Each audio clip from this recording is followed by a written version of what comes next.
Voilà, chers frères et sœurs, soyez abondamment bénis. Aujourd'hui, nous allons répondre à une question, en tout cas très importante, sur le salut dans l'islam. Je pense que certainement que beaucoup de chrétiens se posent aussi cette question. Est-ce que les musulmans ont le salut? Est-ce que les musulmans sont vraiment sauvés? Est-ce que le salut est vraiment possible dans l'islam? Et souvent, nous voyons des chrétiens qui disent que, et ça souvent, il y a beaucoup de personnes qui pensent cela, qui disent que Dieu avait promis de bénir aussi Ismaël dans Genèse. Voilà, quand nous lisons Genèse, Dieu avait dit qu'il allait aussi bénir Ismaël. Donc les gens disent que eux aussi, Dieu s'est révélé à eux. Ils adorent le même Dieu que nous les chrétiens. Donc celui qui suit bien sa religion, il est sauvé. D'abord, j'aimerais vous dire que, comme je l'ai déjà dit à un frère, j'ai dit, la bénédiction de Dieu à Ismaël n'a rien à voir avec la religion, n'a rien à voir avec l'islam, n'a rien à voir avec le Coran.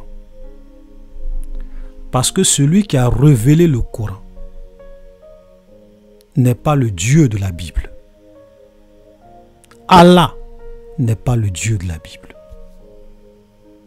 Et je vous donne un exemple simple que je répète souvent. J'ai dit, le Dieu de la Bible dit que Jésus est mort et ressuscité parce que la Bible est sa parole. Donc, quand nous lisons la Bible qui est la parole de Dieu, les Saintes Écritures, Jésus est mort et il est ressuscité par la puissance de Dieu. Le Coran dit, le Dieu du Coran dit que Jésus n'a pas été crucifié. Le Dieu de la Bible dit, dans les 4 évangiles, nous voyons clairement que Jésus a été crucifié. Donc, entre ces deux livres, il y a un qui ment. Et comme c'est Dieu qui a révélé sa parole, ok, c'est que définitivement Dieu ne peut pas mentir. Donc, entre ces deux livres, entre ces deux religions, il y a un qui est définitivement l'œuvre du diable. On se comprend. Donc, il ne faudrait même pas que les gens se trompent pour penser que Allah, c'est le Dieu d'Abraham, le Dieu d'Isaac et le Dieu de Jacob. Non, ça c'est faux. Tous ceux qui avaient ça en tête, qu'ils oublient. Quand nous venons dans le Coran, le salut, ce n'est pas par Jésus, c'est par les œuvres. Et nous allons le voir tout à l'heure. Mais dans la Bible, nous sommes sauvés par le sacrifice de Jésus. On n'est pas, dans la Bible, on n'est pas sauvé parce qu'on fait des bonnes œuvres. Mais nous sommes premièrement sauvés parce que Jésus est mort pour nous. Et en croyant en lui, nos péchés sont pardonnés. Et ensuite, sur cette base, sur ce fondement, maintenant nous faisons de bonnes œuvres conformément à sa parole. Donc, les bases du salut dans ces deux religions, c'est complètement contradictoire. Donc, ça ne peut pas être le même Dieu. Ok? Voilà. Ça, c'était vraiment juste une parenthèse pour que les gens comprennent que le Dieu du Coran et le Dieu de la Bible, ce n'est pas le même Dieu. Ça, c'est clair. Dieu ne peut pas mentir. L'autre dit que Jésus a été crucifié.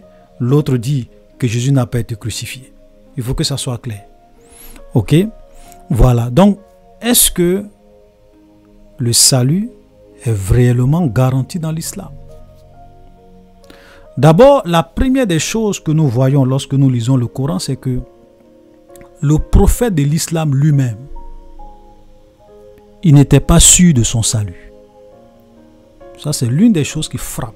Et nous voyons cela dans la sourate 46, le verset 9. Voilà ce qui est dit, dit. Donc, quand on dit dit, ça veut dire que là, on dit au prophète, c'est Allah qui parle et dit au prophète Mohammed, il faut dire, déclare. Excusez-moi pour les OK. Voilà, déclare. Donc, on lui dit dit, on dit déclare. Je ne suis pas une innovation parmi les messagers. Donc là, on dit, Allah dit à Mohamed et dit que je ne suis pas une innovation Je ne suis pas quelqu'un d'extraordinaire. Je ne suis pas quelque chose d'extraordinaire. Je ne suis pas une innovation. Je n'apporte rien d'extraordinaire. Je n'apporte rien de différent que les autres n'ont pas apporté. Que Jésus n'a pas apporté, que Moïse n'a pas apporté, que les autres prophètes avant moi n'ont pas apporté. Je ne suis pas une innovation. Mais ce qui va nous intéresser, regardez la suite, il dit « Je ne sais pas ce que l'on fera de moi ni de vous. Je ne fais que suivre ce qui m'est révélé. Je ne suis qu'un avertisseur clair. » Mahomet dit ici, le prophète de l'islam ici déclare qu'il ne sait pas ce que l'on fera de lui et qu'il ne sait pas ce que l'on fera de vous. C'est-à-dire que vous les musulmans qui me suivez, vous les musulmans qui suivez ma religion, je ne sais même pas ce que l'on fera de vous. Frère, vous comprenez?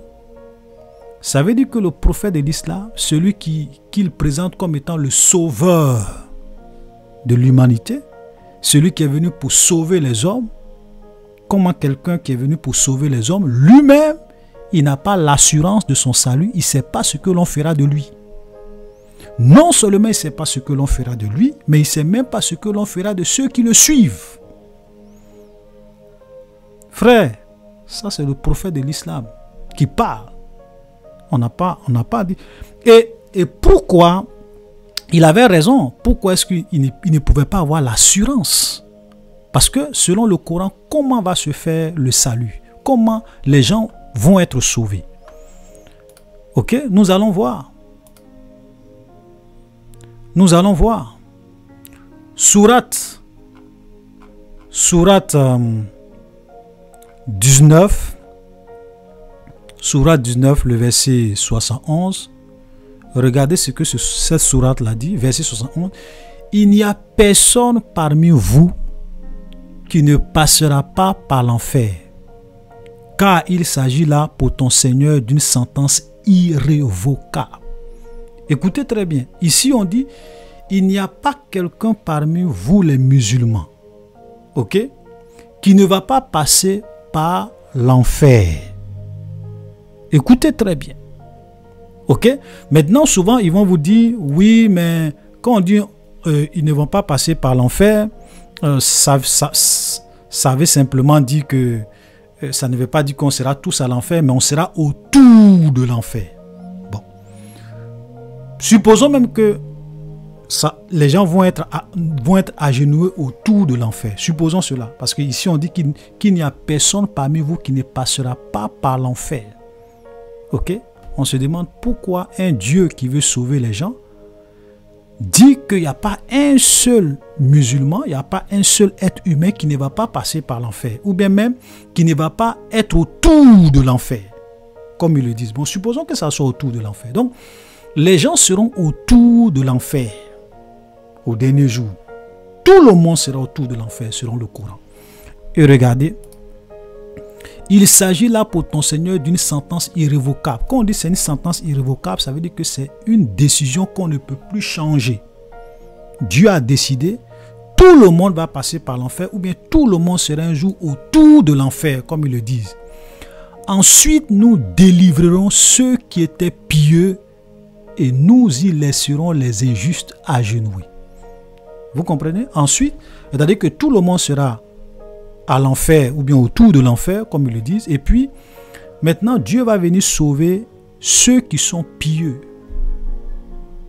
Vous comprenez? Donc, tu es pieux, tu n'es pas pieux. Malgré tout cela, nous tous, on se donne rendez-vous à l'enfer.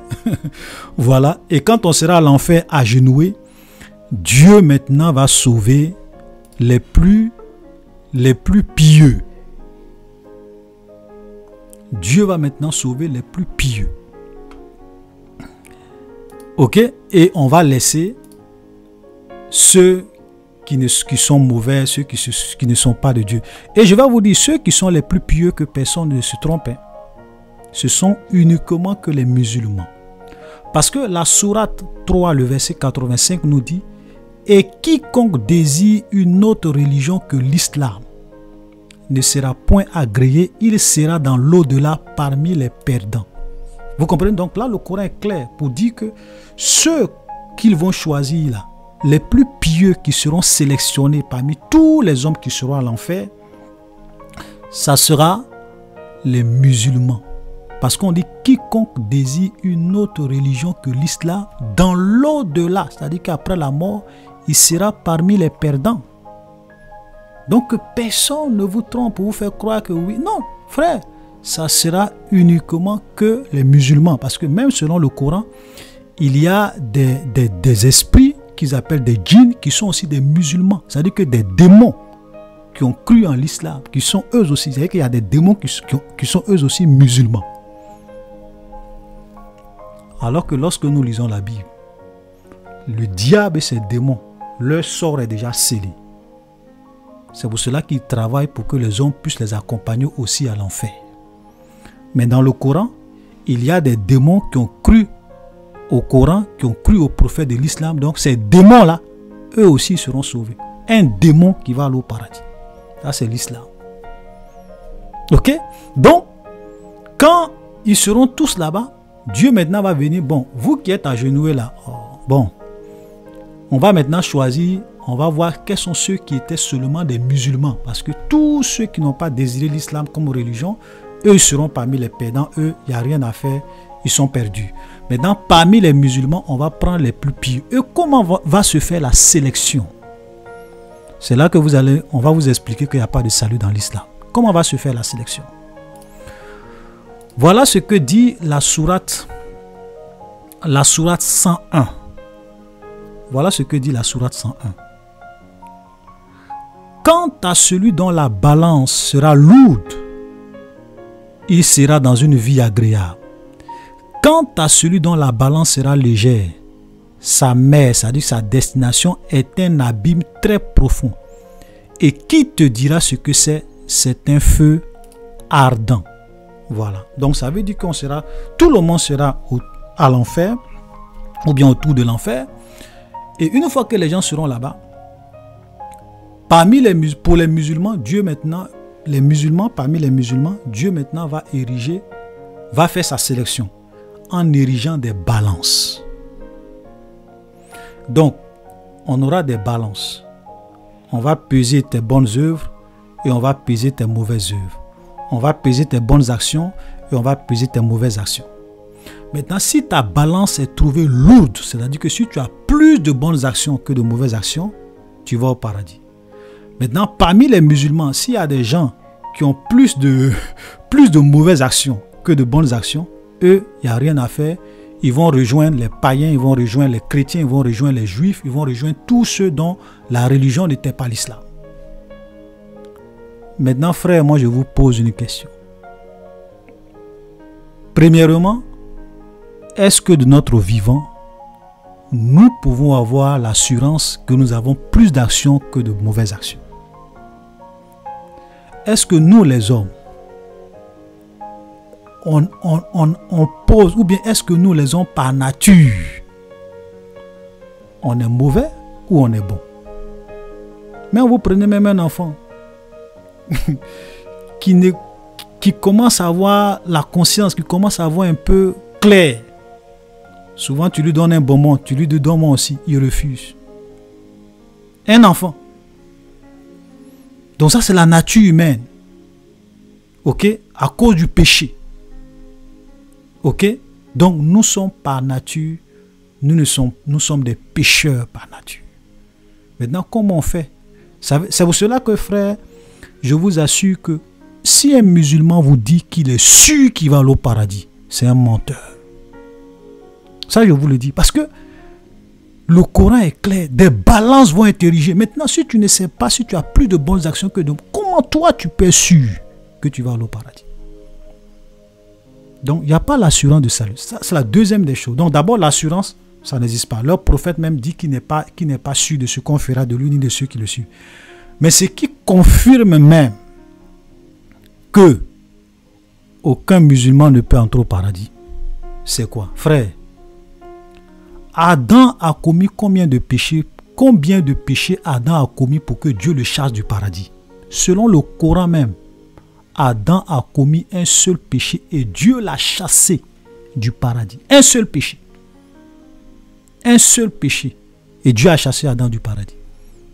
Quand on vient aussi dans la Bible, ok, on voit aussi, quand on lit la Genèse, que Dieu a chassé Adam du jardin d'Éden à cause de quoi? À cause d'un seul péché. Maintenant, nous on demande aux musulmans, mais si à cause d'un seul péché d'Adam, Dieu a chassé Adam de sa présence, du jardin d'Éden, du paradis, comment vous puissiez penser un seul instant que Dieu puisse vous accepter, vous, au paradis, si vous commettez un seul péché, ou bien s'il y a un seul péché dans votre balance au jour du jugement? On vous pose la question. Dieu a dit à Adam, parce que tu as commis ce péché-là, c'est un seul péché, hein, quitte le paradis. Ok? Maintenant, comment vous voulez espérer que Dieu vous envoie aussi au paradis alors qu'il y a un seul péché dans votre balance? C'est pour cela que, frère, j'aimerais vous dire qu'aucun musulman, s'il n'accepte pas Jésus, s'il ne se convertit pas, il ne va pas entrer au paradis. C'est un fait, démontré par le Coran, démontré par la Bible. C'est un fait. C'est clair. Parce que la dernière fois, je l'expliquais, je disais, regardez, si un homme tue quelqu'un, ok, c'est un crime grave, tuer quelqu'un. Tu tues quelqu'un. Et puis, après avoir tué la personne, on t'attrape, on t'envoie devant un juge. Alors qu'avant de tuer la personne, tu étais quelqu'un de bien toute ta vie. Tu faisais le bien autour de toi, tu étais généreux, tu étais quelqu'un d'accueillant. Et puis bon, un jour, parce que tu as appris que ta femme t'a trompé, tu étais tellement découragé, abattu, énervé, tu allais tuer ta femme. Ok, c'est un exemple que je prends. Tu allais tuer ta femme. Et puis on t'attrape, on t'envoie à la justice. Est-ce que le juge va dire, ce monsieur, il a été bon toute sa vie, il n'a jamais tué quelqu'un, il n'a jamais fait de mal, à part ce seul meurtre qu'il a commis. Donc, je vais l'innocenter. C'est ce que le juge va dire? Jamais. Même si toute ta vie tu as été parfait, tu as été bon, ce seul crime que tu as commis là, le juge va te condamner. Si c'est à mort, il va te condamner à mort. Si c'est à 20 ans de prison, il va te condamner à 20 ans de prison. Si c'est la prison à vie, il va te condamner à la prison à vie selon la loi. Il n'aura même pas de sentiment. Il ne va même pas regarder toutes les bonnes actions que tu as eu à faire toute ta vie. Jamais. Dieu est plus juste et il est plus précis que n'importe quel juge dans ce monde. C'est pour cela que si tu veux, il faut être l'homme le plus bon. Mais si tu as un seul péché dans ta balance, Dieu va t'envoyer à l'enfer. Il n'y a pas de doute sur ça. Vous comprenez? Donc, ça encore, c'est pour vous dire qu'il n'y a pas de salut dans l'islam. Impossible. Parce que, c'est ce que je disais une fois, que le pardon gratuit chez Dieu, ça n'existe pas. Dieu est un Dieu de justice, c'est un juge. Il est aussi juge, c'est-à-dire que dans sa justice, il doit rendre justice. Il doit punir le coupable. Il ne peut pas innocenter un coupable, c'est impossible. Tu as fait un seul mal, Dieu doit rendre justice. Adam a commis un seul péché, Dieu l'a chassé. Ok? Le diable a commis un seul péché, Dieu l'a chassé. Les démons ont commis un seul péché, Dieu les a chassés. Et ils vont payer les conséquences. Vous comprenez? Donc, comment les musulmans peuvent être sûrs qu'ils ont le salut? C'est impossible. Mais nous apportons un évangile nouveau. Jésus a dit qu'il est le chemin, la vérité et la vie. Celui qui croit en lui a la vie éternelle. Il n'y a pas de doute avec Jésus. Et pourquoi? Parce qu'il est le seul qui est venu payer le prix pour le péché de l'humanité. Parce que pour que le péché, puisque Dieu puisse pardonner le péché des coupables, il faut que le prix de ce péché-là soit payé. Ok? Il faut que le sang verse. La Bible dit qu'il n'y a pas de pardon sans effusion de sang. C'est pour cela que même vous les musulmans, vous souvent, vous égorgez les animaux pendant votre truc pour demander pardon. Et dans l'Ancien Testament, c'était comme ça. Mais la Bible dit que même le sang des boucs et des taureaux ne peut pas effacer le péché. Le seul sang qui est capable, c'était le sang pur, c'était le sang de Jésus. Donc, même tous ceux qui ont vécu dans l'Ancien Testament, tous ceux qui ont vécu dans le présent au temps de Jésus, même tous ceux qui vont vivre dans le futur, qui vont accepter Jésus, tout leur péché est lavé, est pardonné quand ils acceptent Jésus comme leur Seigneur et leur Sauveur. Ok? Donc, notre salut, ce n'est pas parce que nous sommes bons, ce n'est pas parce que nous faisons des bonnes actions, mais c'est parce que quelqu'un a déjà payé le prix de nos péchés. Donc, nous acceptons son sacrifice à la croix et son sang nous lave de tous nos péchés. Ok? Et donc, sur la base de ce salut-là, maintenant, nous obéissons à sa parole. Parce qu'on ne va pas dire que oui, parce qu'il a pardonné nos péchés, donc on va continuer à vivre comme on veut. Ça c'est se moquer de Dieu. Voilà. Donc, il dit, je vous pardonne vos péchés, mais maintenant, tant que vous le pouvez et selon en âme et conscience, obéissez à ma volonté, faites ce que je vous dis. Voilà Jésus. Ça dit que nous sommes sauvés sur la base de l'œuvre qu'il a accomplie à la croix et maintenant nous faisons de bonnes œuvres. Mais ce n'est pas nos bonnes œuvres qui nous sauvent. C'est le sang de Jésus qui nous sauve d'abord et une fois que nous sommes sauvés par son sang, nous faisons de bonnes œuvres. Nous obéissons à sa parole. Voilà l'évangile. Donc soyons clairs. Le pardon gratuit, ça n'existe pas. Tu ne peux pas avoir un Dieu de justice, un Dieu saint qui se lève comme ça et qui va innocenter des gens qui ont commis des crimes, qui ont cherché la femme de leurs amis, qui ont fait des atrocités. Dieu se lève comme ça parce qu'ils ont décidé maintenant de se convertir à l'islam, de faire des prières, de demander pardon. Et puis Dieu se lève, Dieu demande pardon. Jamais. Tu vas devant un juge. Tu as commis un crime, même si tu veux, il faut verser tous les larmes que tu veux. Il faut pleurer, il faut te repentir, il faut demander pardon. Le juge va te dire, tu as tué ta femme, tu seras condamné. C'est la justice. Il n'y a pas de sentiment. Dieu, c'est comme ça aussi il est. Amen. Et c'est parce que il est un Dieu de justice. Il était obligé dans son amour de venir lui-même mourir. J'ai déjà expliqué pourquoi c'était Dieu seul qui devrait venir payer le prix de nos péchés. Ok, donc je ne vais pas reprendre l'enseignement ici. Vous pourrez aller suivre la vidéo avec pour titre « La justice de Dieu fait peur » pour comprendre c'est quoi la justice de Dieu, pourquoi Jésus était obligé de venir mourir pour nos péchés. Donc ce n'est pas un jeu. Donc il n'y a pas de salut dans l'islam. Que personne ne vous trompe. Oui, si vous avez plus de bonnes actions, vous allez aller au paradis. Mais un seul péché d'Adam, Dieu l'a chassé du paradis. Selon vous-même, votre propre Coran. Un seul péché, Dieu l'a chassé du paradis. Maintenant, vous allez avoir un seul péché dans votre balance et Dieu va vous dire, venez au paradis. C'est que pourquoi Dieu a chassé Adam du paradis alors? Pourquoi? L'islam, c'est une fraude.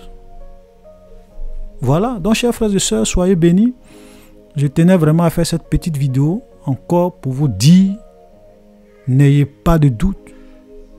Il n'y a pas de salut dans l'islam. C'est impossible, il n'y a pas de salut. Shalom et à la prochaine.